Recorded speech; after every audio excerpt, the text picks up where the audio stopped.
Praise the Lord, hallelujah. Odi adofo enanope ye na Awurade Yesu Kristo asumdwe enka wokra bi a wotie me. Mede asumdwe free ye na Awurade Yesu Kristo nchen edibre wo bibia. Ye da nyame ase se enanope Kristo aye adom na wabie ene kwanya kasiese edi amaye. Na ye da Kristo ase. Onyame nam ne tumi so enenso waye ne da foforo edi amaye. Odofo enye by mistake, enye by mistake kra. Awurade edo na wopese okoso waye wo kra ho adwuma. Na wonderful anopa ye ni nipa bebre koda eda bia meka enso sabre wo bi wasode wawuko na me no mienu de wonderful eyadum bi na nyame de adom yen ya enti sa anopa yi se woti asna katrema da abodwem na emoje di umu afusane abebi awo bia animi nyina ma yensa so ne enka se yera Yesu Kristo yeda wase ewo Yesu dimo amen. Yeda nyame ase se na anopa yi so Awurade aye yadom na onua ode ye nkwa ache ye no ama ye nkwa ama ya hoten na ene ye ba besua nyame asem kakra ahobrase mbebi a obi asutira se ne mo mpaye yede animonyam ene anidie ma wasafo Awurade a woso na wo yekese na wo ye nokwafo watumi enyina ye wodea wo na wo bo soro bo asase bo tumi ebo enimu ne emanyina Awurade wo bi ni wa yede ne betoto wasafo Awurade ho a wono bese osi ade yo enano paide wo hine kantamanto nyame enano paide wo hine wo ye ade ye enano paide wo hine ewuna bobirim enano pai koso ade wo hine ewo ye ntam ene wo ma papa ya ba wo na ase ye bre ye ho ase ede ma wo se Awurade fa wasem a ye kra na aduane efa bre ye na ye kra no atimi atena se wo kronkro ye ene no kware mu na ma ye kra na nya wo hye ade hye Kristo die nmunyam wa ba wa mi ja mi humuma me da fam se tina me so na no mankasa fa mi mu kenkan na fa mi mu ekasa kire wo ma na de nyina wie nkudim dia ya da wase akasa wo na waye me da wase so wadi nkudim odo ba Jesus Christ di mu amen odafo ye da Kristo ase ene nyame aye bebre di amaye nyame wa hye ye nmunyam kese pa na before see ye beto no fiti enu anopa nyina tete nwum bi da makoma so saa no nam di nya ne ye na odafo meto nansa na nyame asem no aba ahye Kristo di nmunyam amen bebi a obia wonim to a ye nyina ye nto nhye ye Kristo nmunyam.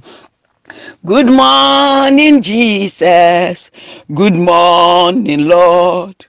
I know you come from heaven above. The Holy Spirit sit on the throne. Good morning, Jesus. Good morning, Lord. Good morning, Jesus. Good morning, Lord. I know you come from heaven above. The Holy Spirit sit on the throne. Good morning, Jesus. Good morning, Lord. In the morning, early in the morning, I will rise and praise the Lord. In the morning, early in the morning, I will rise and praise the Lord. In the morning, early in the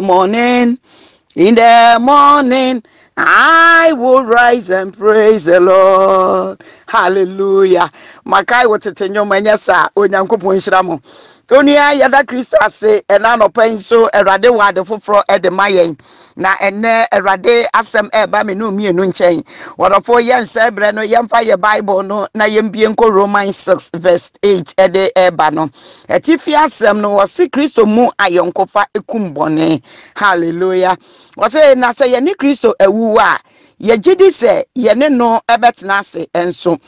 na yenim se Kristo a onyane no free ewufuo mu no erinwu biom wowori ni so biom na de wowu ye no ewu ema abone preko na de wote ase no ete asema onyankopon saara na mo nso mumu ho ese mwawu amabone na mote asema onyankopon ewo Kristo Yesu mu enti momma bone enimu nipadua a ebewuo ne so ahene se mo betie no nakono emu enso momfa mo honam akwa emma bone emumuyo akode na emom momfa mo ho emma onyankopon se wona wo free awufuo mu atiase na momfa mo honam akwa emma onyankopon se tenene akode na bone erinimo so efrise muni emrase na emom mo wo adomase. Hallelujah. Onuadofo nyame asemi ka kire yen se Kristo mu ayonkofa ekum bone ene nyame asema me no bekasa afa wono eyensanom na me de wo hyase e de afri ha na wahu kwan a Awurade Yesu Kristo fa so a wodofo ode ne kra beto wo e de bo afode de ma yen na wo bewu e de gi minu mienu no ode ne moja ne eto ya boden trosemi ama minu mienu ate asese se yene Kristo ewu a wodofo ye gidi se yene ne ewu a yene ne betna se e wotene ni mu. Hallelujah. Na yenim se Kristo a wonya ni no free awufuo mu no se wowu eri ni ni so biom dia wodofo na wo se minu mienu a yene no abomu anyane no wodofo yetimi etna se e wotene ne ene no kware mu. Amen. Yetimi tena se wa hotie ene kronkron yemu. Yetimi tena se awo no kwaredie mu na manyankopon tumi ne na hoden. Ene ni moja wo behwie gude ma ya wo de moja na tua yetiri soka. Na wayi yen ade afri nkwasum no. Enkwasum ne ye no entimi ansa ni yesu biem. Praise the Lord. When you are for and any pabebre, yes, wabewudi amaye. Nanso nipa bebre fane se yet yadom na se and so was a jawa won amankwasom wama boni edi woni padua so nkoa wama boni afọ woni padua nyina boni edi nipa bebre ayankoa. When you are for wo be baby sase ya na dia mama na akoa dia yakase ya akoa obi am yo Kristo ni dia medaso ya akoa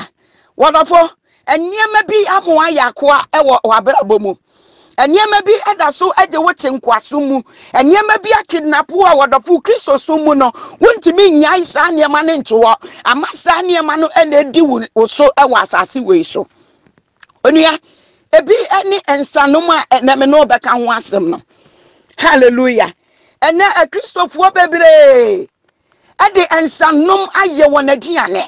ene Kristofo bebre sofu jina platform so before so obekwa ko preach agisi wo atwa bi ansana watimi akwa jina ho se wantimi antwa bi a wayi won konkra to ho enu nti wo de fedi yasi nani so enti so wantimi antwa bi anya de a wo betimi akwa jina kra nanim aka nyame asem a kire wo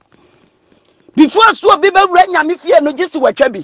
ansan watimi akonya me fie ensan yade a Satan edi wie nipa ensan yade a wobonefo di senya mema edi nipa bebra tonkwaso mu di nipa akose yemu orofo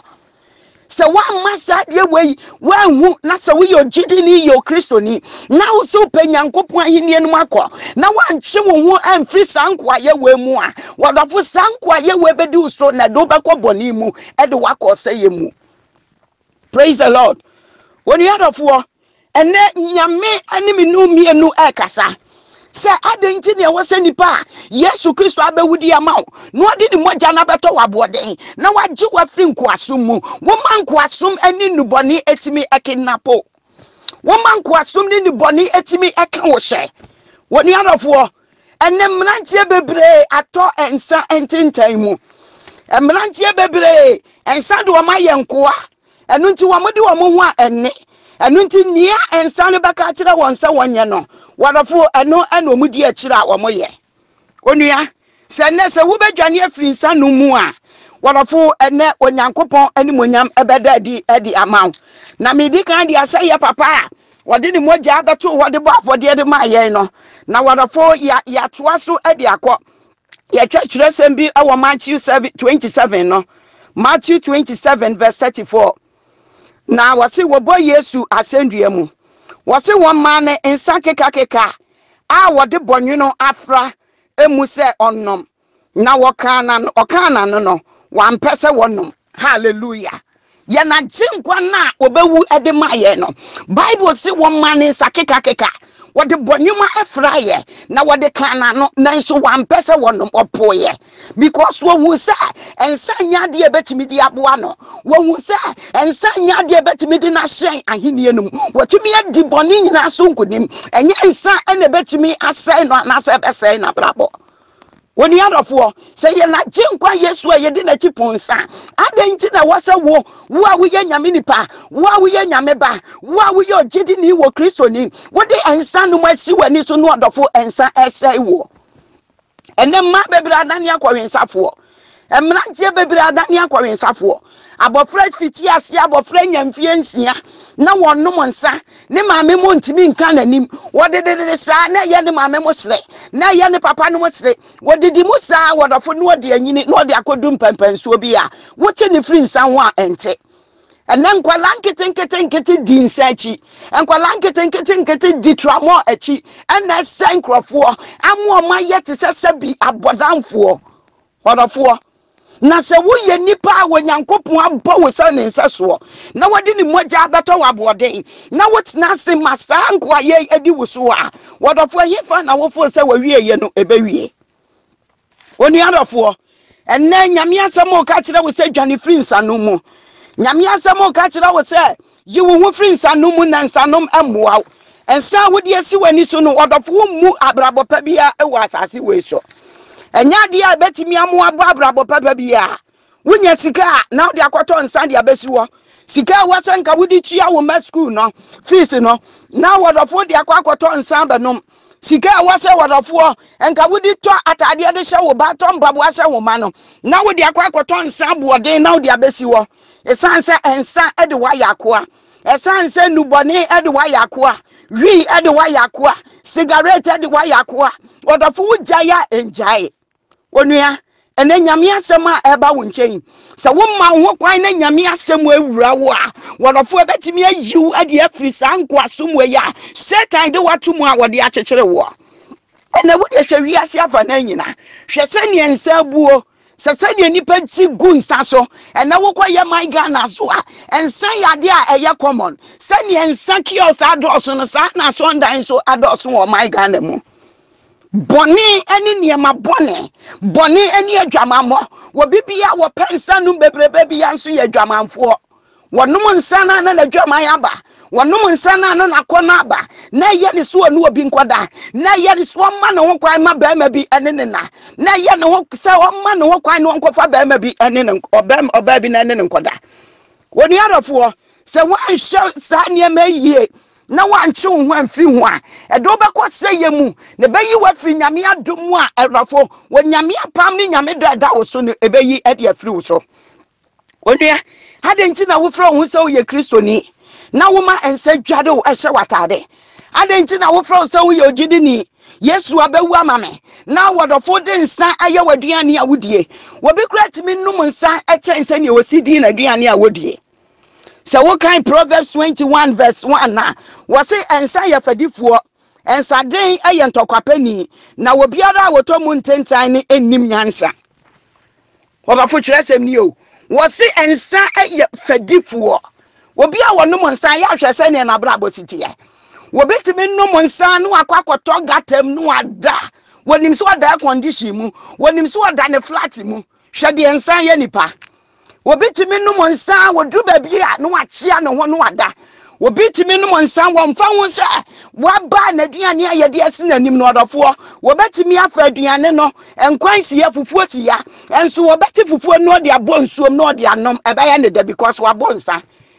odofo enunti se wama wani ama wo so na wodofo wanjane amfiri sansa no muamu a ebetimi asa wo yam niema ensa betimi akun ebemu asori afiri wo nipadua so ebese wo niema nyina ebeyi wadofo afiri wo ensa no bemu ahwere wo busua ahwere wo ma abranti ababawa ene nyame asem eba me no mienu nchen osensa ye fadifuo ensa de ye ntokwapefo obia wonum nsa bia pentokwa wadafu wo twem na wo ka asem bi na emfa ne ho a na wagye asem no ade ama ne ho wo twem na obi di ne nkomo a esanse waburu nti wafusu obi di ne ho konkonsa wafusu obi di ne ho nsekuro wadafu abranti abaso de be frikata so na nanum bon kankan wanum nsa ma ne nipadua ne widie ne nyina asai wonua nyankopon abot se ne nseso wade ne moja atọ wabode senior wakani watchresem num na 1 Corinthians 3 verse 16 na wase munim se munipadua ne ye Kristo asondan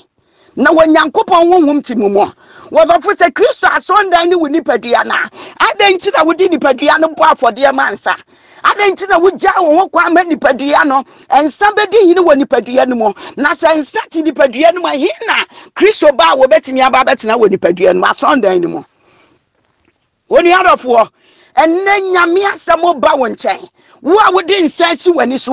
wo a wodi cigarette si wani so wo a wodi weed si wani so wodi cocaine si wani so tramo wodofo dwane firi mu na bese wa brabo dwane firi mu no wodofo abese wo sankrofo omo ye nsan ya wo mo de man krofo tin wo be kwa no won de bafo so no nsa ni bio o advice ne baby aso won no nsa wo hu se ne ba ne kwa won kro ba tia no because onim say ya de bone because when him say yadi I best say in manner what of when so wo ko jina wo beton the amount because wo peska what of enya ni say wo ma wo wani agio ni sika wo benya nti no wo jiska no no asan say wo ni padua nanso asan say wo dia won da na won dwi nti no na wa ma sense no mi de wa ye nkwasum nti no wo timi kadi sika bo den na wo de akwakoto nsen na what of wanom na ma wo kra ni gie ensa eye fadifo ensa eye ntokwapefuo ensa eye niedemfuo wodofo dwane na ti hu firi mu na bese wabrabo ebema wahwiri ni awo nyina ebema yade aba beto wo so no dofo ase wabrabo se wo kan Proverbs 23 no wo kan Proverbs 23 na wo kan verse 30 edeba na wodofo say wona wo kire ensa won wasi wona wo kire ensa wona wo koka afrafra ehye wasi wona wo kire ensa wo ye wonkrofo bi wo ho a wakwa no akoka afrafra no de ahwe ensa no timi ka ensa ba ye 4 no de abom na wanom wanya ne sa wodofo ntimi mmo enu nti no woka sa ne ma ensa ba ye 4 no aka de abom no wanom wasi wona wo ka ensa afrafra e de hwe wasi enhwe ensa se ebre ko no na anicha when you are for wobakwa ni buginis nya de gu a glass mu na ani na yakọ na wo hwe ahuro na ewani no wobakwa ni bia esiwa na wodafo ani atwa ahuro na esiwa wo se enhye nsanse ne ani breko no ni se ne esitwa ahuro no ti asama okate wasoi wo se kruwa mu na ekoyo wase nsa no numa ekoyo wonuma na timu ya wode ekowu nipadua mu se yo wo fosi wakoma ato yem na kirehwe ne babai wase akire yi no ekase owo na awo buru se awurutia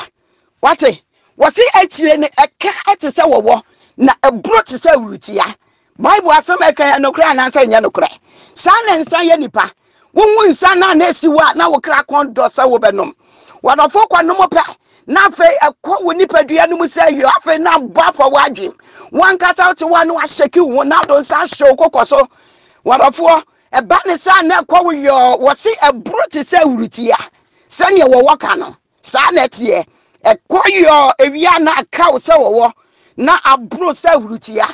enu nti wona ma no atontentam yi ase ye obi apia wo nkonsa wo kwa ha na akwa na fe mmofra na edi wo few na fe mmofra na eto ho ayi wodafo sika hye obotom kra wo bia na ni ate no wotimi yi sika ni fru nsam esanse wabo nsa da bia wo de wo nkọ wanim wachi na wokọ esanse wo de nsa hye wani so nti sika nyina ensa na eto woni adofo hye wo ho fri ensa no mu chimu wofri ni amaboni mo ye nuanom ma bebre wo wanom a wo ba bese atimi kwotena bia ba wo betimi anom nsa crate be ye for no ote wo wonderful asampa na make have seen it before sister bia na me ne wo ba bia ye adwuma sister atimi nom nsa no wo so wa nsa no so no ma wa mu o ohia no de abetena adwam no de ton ne niema na sadi pasei no wonderful ba ma ba ne nchen ya eye so easy so obeja no wa ma ne nada eni nti nkrofo sa na ya no mo ntan ni kunu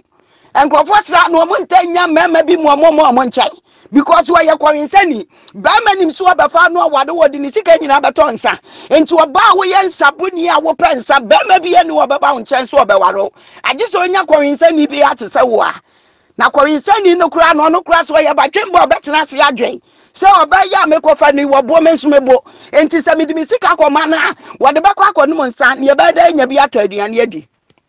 Oni adofo and then Johnny a free semu. What a gun and now on the monsa. And so I know Barbara will be wound Santino, and the wood be fufu just a woody. And the Anibia would be just a wood share and son weddy. So one nom son I wouldn't me nom. Set and then son mom why yakwa more bon sam. Now what a four, so will you be a woman sa why yakwa ma bon samoa. Can we say young coupon anyone near pam, young coupon hinianum. What a four and sanum for entity and shame a hinianum. What's it and son echo was in a cat to sell war? Was in a brute to sell rutia? What of war? About cow would say your why not cow say pet no shaku. We are not peeing what you call circle. Now for winning them. Now we shake one year of war. And then Yamia some about chain. Johnny free and Sandumo. So free and Sandimo. Now what of young coupon or your cron. Young coupon what of funky can ye be any who. And notice one when you are now. Now what of one two and free Sanumua. What of four bashir when you are mapa. What bashir when you yam. What bashir won't quadjie. And ma and son. What of four a yet the kids will be and ma is a son won't quadjie. Won't quadjie sombo wate. What of one quano a sombo. When yammy anymore. Na testimonies with Brametie. One more monomonsano. What of us a woo now qua. Ya de grab ya de ye can't say Barry, I can see ebe si wanim. Sa what he has as so no monsa. Enti a no de ansa na bunti no. What me no monsa sa. Wunyanka wo be jai na so punishment no. Esa say no na one no ma wo de awuni nti no. Eno ana wo to aso a odofo nom. Onua chi wo hu free ne ma boni ho na emwa. Sa wo kan Isaiah 28 verse 7 na. What it na yenum and soto and 10 time ewo ensamu. Na wo him wo insadin mu. Asofo ne adifo eto 10 time ewo nsanu mu. Ensa amene won. Ensadin ti wo him wo yemfom so ewo adihunu emu. Wo pododo ewo asenie emu. Asama me di kan me kan nani o. What it na difo ne asofo no. Wo mo so to 10 time mu ewo nsamu. Wamonso bo Bible na confirm wo so wamonso bo eni nti obegina wa Nyankopon bi ye bibi kira ne kura na wo kana fafa wo hu nka because wabo wototo na no afa nu opro dodoa wo bia won woro dodoa no afa nu abaye stamina wo gina wa because wabo enti asem na Nyankopon di asoma no enti bi mfa ma asafo no asem na Kristo di asha ne nanu no wonti bi mfa ma asafo ne sa asafo ne anyi asem no because wabo ene odi aba begina ho oni arofo ene nyame asem eba wonchen dako wan hye ye wo ba no nsa ko gina platform so ne nyame nkonkro ba bo edi wahye ho asori ma ne baba mbaba be pagya na afo ma te sensa bon wanum osofo na wanim agu ase oni ya adenti na wode nsadin esi wani so na nyame nkonkro awade na ma no won ma ho kwan ma won nkonkro ni lidiu won ma ho kwan ma nyame won no emfa wonya ni awo no pese wode wo ye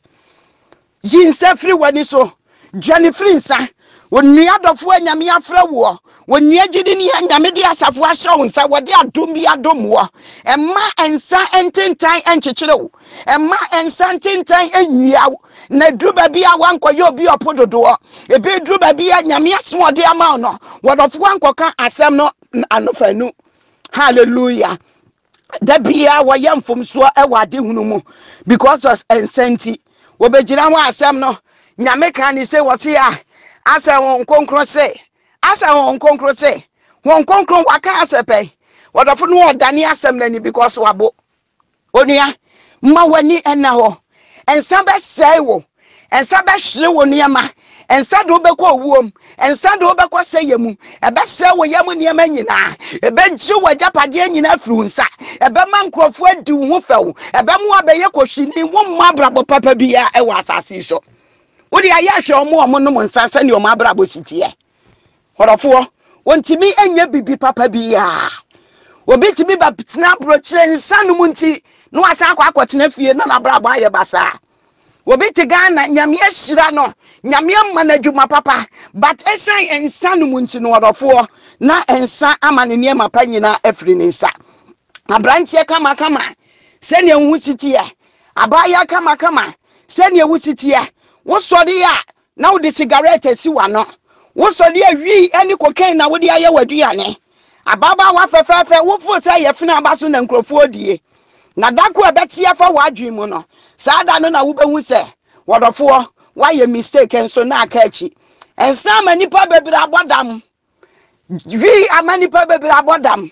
cigarette ati afa nipa bebere adwi mu wodofo wo koka omo se ye high fever eye da na sa high fever na eba ye wodofo cigarette yade a eye nyankopon achi wade ensa yade a eye nyame achi wade cocaine yade a eye nyame achi wade abranti a wode tramo asi wani so ene ye nyame achi wade ababa wa wodofo twunwo frim na ba se wa brabo ede wa koseye mu Isaiah 65 verse 5 kan sembi wose wo ka se twe wo ho enkame Erade asem ni o wose wo ka se twe wo ho enkame na me ho te esen wo yenum ne me hunimu wose yenum ne me hunimu nwisie oja a edere daada no onwo omo num cigarette no wo mo smoke weed no wose wo baka kire wo se enkame twe wo firi me ho na me ho te echen wo wose wenum a wo mo hunimu firi nwisie daada wenum a wo manum aso oja dabia na jesi wona no no oche dabia na nwisie firi wo manum na eba wodofo enenya make kasa kiro sanye me emfa wo nkosi babia sanye me emfa wo nko babia nipa branche kama baba wa kama wo behia no na ne ho bon wanum cigarette na ma no ankasa tenkasa na ho bon wanum wi na ma wo no ankasa tenkasa na ho bon wodofo obetumi num nsa na ne wura fiso obedware obetumi num nsa na ne wura fiso aduane mpo odebakọ na no ansa no wada enu ti amana sodi afiri ni padua so amana ye tantantan onua nyame asemo ba won chen twunhu firi nsa no mu wate Erade Yesu Kristo to wabo de wode ni moja baba to wabo afode amaw wa baba wu ede ajew wadofo nya ko abiom enu nti ya mansanom emfa won hyenko asomu mansanom anua ema won nya koa menua ba mansanom madwamamo emfa won nya ni ope esanse wode nsanom asi woni so nti no ede adwamamo aba bewura wadra na dwona woni mama be ye num ana mama be ye nso ana wadofo ntimi ntina ene wokoye man Ghana mu ankwala nketenkete ankwala wo manya 9 years wo manya 13 years woko YouTube ahye sankwala na omobo adwaman na mebisa se samofra we nyina omafofo wo he samofra we omafofo wo he na wona yekworinsani a obeda hwehwe wakira kwai waja yekworinsani a wobeye dantimi atetew ama wonso aba ba ye panyimpa ne abeya ne se wonso baka se okoba obra na fa adwamamo quick money a wo benya ye adwamamo na fa wuton wo nipadua wonua dofo ma me papa wode nsansi wani so yinsafiri wani so na ti wani hwe wo mana enkwala nyankopon de mama no bebu mofra no ho akonta enkwala nyankopon de amom so wo hwe wo mayi a wonyame betua wo ka no obama wakatua papa but so wan hwe mofra ni ya wo mame wo bebu mofra ni nyina ho akonta maako se ne Erade de ma wo no wo se ensa koyo na ekate se owo eka wo wia no wa jampe no wa hwiri ti se ne ahuriti aye no orofo na fe wo wia no wa pia watiko na fe wo ko na wo ye kan say wo chiachia ho na wo ba afe nkwala na edi ho few no akwakwa eti se bonda ni a wote mantamu a wo ba na obi esre wo ba na obi twetwe wo onu yarofo wonyame to wo aboden wa ba be wudi amawo wo su ni Yesu Kristo awu te Yesu awu amawa adenti na wo man safa wo nipadua adenti ni wa man sanom ede wa yakoa na wo che nsanu mu na edi wunya na wo che nsanu mu wadafo na ese wabrabo ene nyame asem oba wo nche menu yarofo te wo firi nsamu na ensa moa te wo firi nsamu na ensa eni bibipa bia ede mawo na wadafo na wie ye no ebese wo na se wabrabo se wo kan Luke 21 no verse 34 na etifi asem no wo se kokobo na wo se na monhwe mu hu yie na potra ene ensabro ene enkwan yimu enioma ho adwene ene haw anhye mu akoma so na eda no ameto mu empofiri mu sefidie wo se monhwe mu hu yie na potra ene ensabro ene nkwayi mu nioma eho dadwene ne ohaw anhye mo so orofo wanhwe ya wotinsa no mu saa na atemu da naba wanhwe ya wotinsa dwan sister wonnom na awrade apie nani munyamu wanhwe ya wotinsa no asesa no wamu na hye na wawu aba befa eye watamu no no woni arofo entenase ennom nsama wonwu ewo nsa no mu na wo beye very sorry say wo kra no bekwa akopie baabi na ensa enade wakwa akopie wo wonua watamuo etan na watamuo eye ni bre onua nka name ne wo a ebranka wutie nyame asebu enka wo besachira wadwe kebra wutie nyame asebu enka wo bepeja wo nsa kire awrade no waka kire awrade se efiti ne koi papa wo be wode maame enu ntu moja wo de beto ma bode no ene moja ne njibi mfiri nsa no mu a emoja ne njibi mfiri cigarette mu emoja ne njibi mfiri tramo mu emoja ne njibi mfiri abrabo furu bi ade ma yakoa na metimu a mentimi nyai eniema bi ade ma yakoa se me waste me time for internet so na de ma yakoa se me waste me time de bo adwaman na yakoa se me waste me time de konkonsa na de ma yakoa me read Jesus so be wudi ma me fa wo moja ne jeme na rade jime free sanko asom we mu na me mpabio onia the moment a wo bebie wa no bekasa asem no rade nam ne tumi ne na ho oden so na wo beje wo adi wa free sa ne ma we nyina mu wose mo nhwe mo hu ye na poatwa ene nsaboro ene nkwa yi mu nuoma eho dadwene ohaw anhye mo akomamu orofo wote wa wasori nyina wadwendwe nyina ne so obenya ska akwato nsa aduane a wo bedi kura de enhye da hia papa eno ena ye nhye so ade ade amawo na ehye wo so se ne be ya wo benya bie orofo ene awrade asem aba wo nchen menu wa enka ne ya nka mama mensa so menu wa enka ne ya nka maka kire me ho se enka menum biom na nka be ma nyame ani munyam ene ne tumi adadi ewo wabrabo mu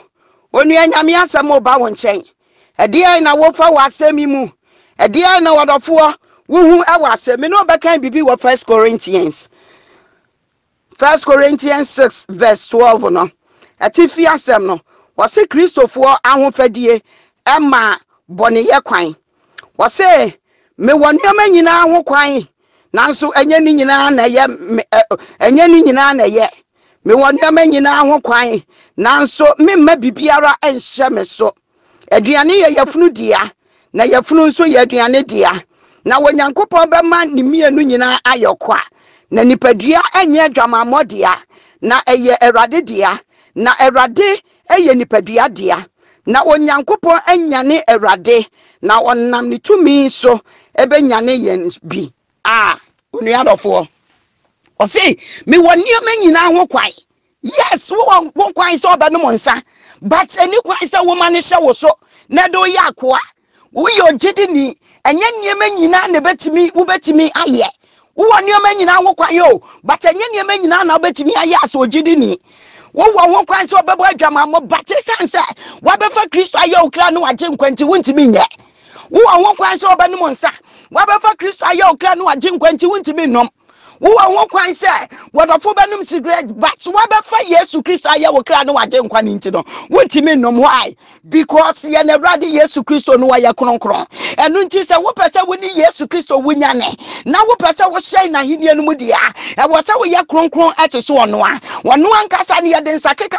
kana no nanso wa nom wan pese wo benom wo poye na de nti na wo a wagye na die no abedi na chi no wodofo de nsen se woni padua wo so woni ama nyina ho kwai ema bibia nhya wo so ema nsanom hya wo so ema boni ndi woni padua be woni so tumi na sa ni padua we wodofo be wu ema niema ye de keka ye ni padua na sai ni padua no ema sa niema no nhya wo so wodofo na sa niema nyina do be kwa akopia atemu a wodofo edo be ko se yemu yes ye woni ama nyina ho kwai enso memma bibia nhya me so me woni ama nyina ho kwai memma bibia ndi me nipadua we ye be wu ensu nkunimo memma nipadua ne nka nkyira me se meskin no aye tuntum ti kwosra memma nipadua ne nka nkyira me se me natural hair na nyankopon de ma me no natural na ye ba wi nti bi nkofa wigi mutu so me wo ho kwan na nso me masa de ne nhya me so me wa ho kwan so me wa ho kwan se bitimi ka se bi no ni apam enti me masa ade no e mama akwan mu oni arafo se wo pese wo ni Yesu Kristo ya pede a se wo pese wo ye Kristo nsaso de a na wo se wo pusa ne ma we nyina wo se wo ti wo firi sa ne ma we nyina ho na manyankopɔ ani mwanya ne na dom ne tumi no wodafo atimi adadi e wo wabrabo mu wodafo yes wo ne ma nyina ho kwan se wo kan sa 1 Corinthians 6 no verse 20 ne so a wo se na wo to mo aboden enti mo nhye nyankopon ani mwanya mu nipadua mu moja esumbo sei wase ye kamea ye sade nyina no de Yesu Kristo moja che ho moja na nhie ngu afefre emma Revelation 12 verse 11 na waso ogwama ni moja so no ene wona dance die so ena wonam didi wobonefo ni so nkonim enu nti wansuro so obewuo odofo sanso na wo kan Hebrews 12 verse 24 na wase na mpa apamtam girafo ye na Awurade Yesu Kristo moja pete ye e kasa che ebe moja kasa se wode ato wabode moja kasa se wode atia woni pa ya soka waso wato wabode enu nti munhye Nyankopon ani monyam nipadua mo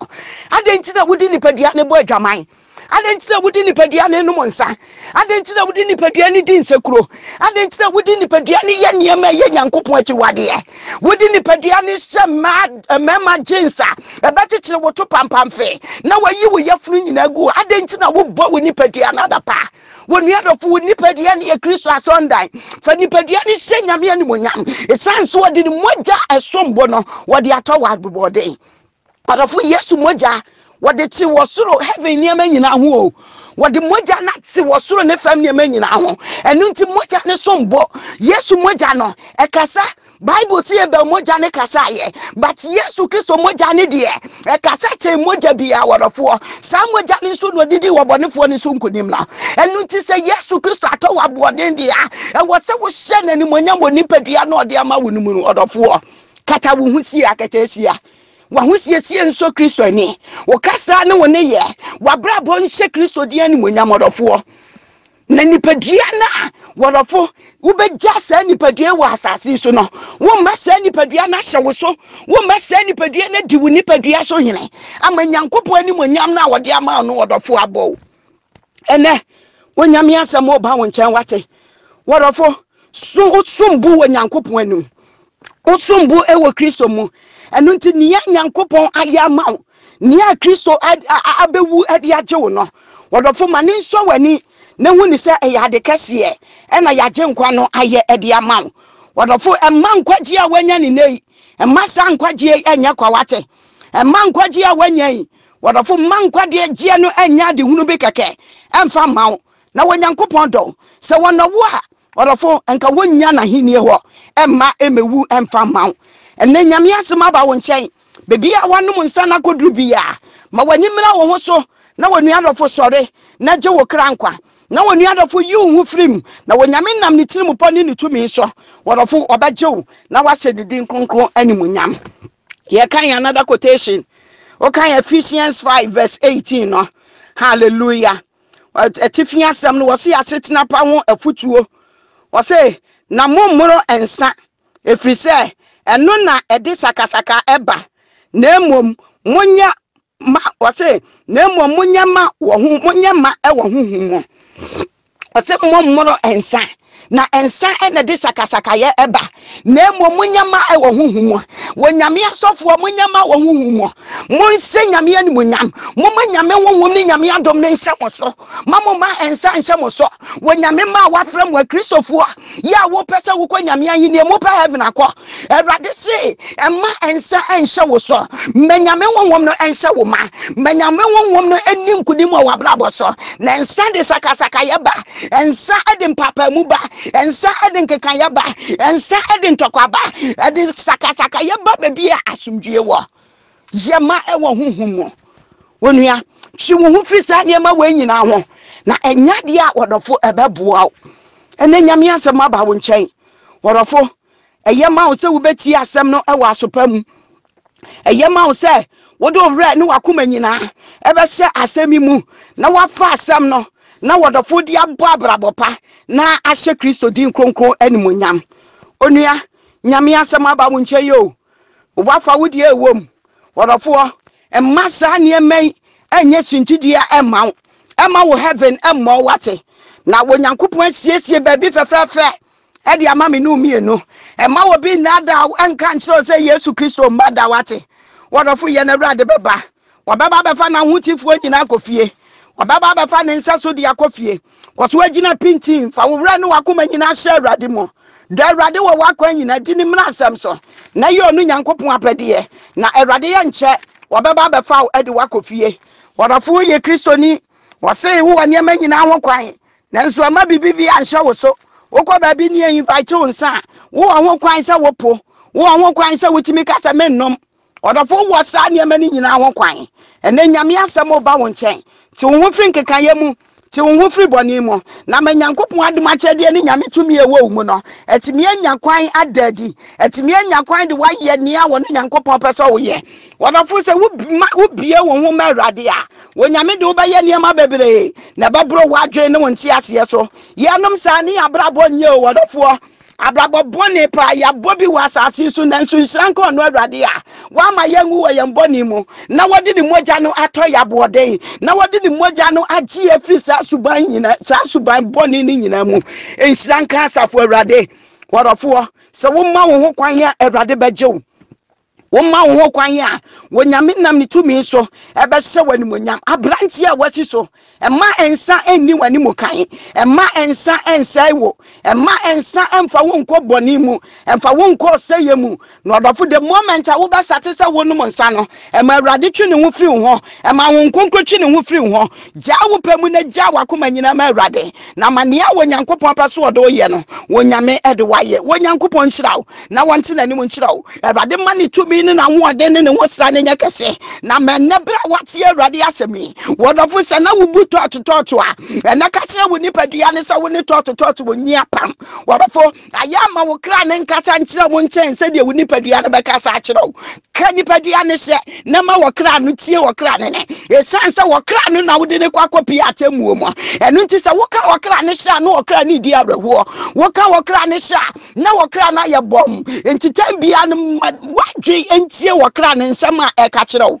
Odofo na wo ye ne sa ebeboa wo na ede wako Nyankopon animonyam ene na henie mu Awurade nhyira no nte na nim nhyira wo e wone doba Jesus Christ di mu amen ya da wase tumi wura enanso wade hine ya da wase se wa mu animonyam no ayekese ya da wase wo wasem a wode abraye emaye ye nkwaje hu adwuma na ensiesie ye de bia ye wo mpapa ya fa ye de ye adwuma ahye wodi animonyam wadum ti amen.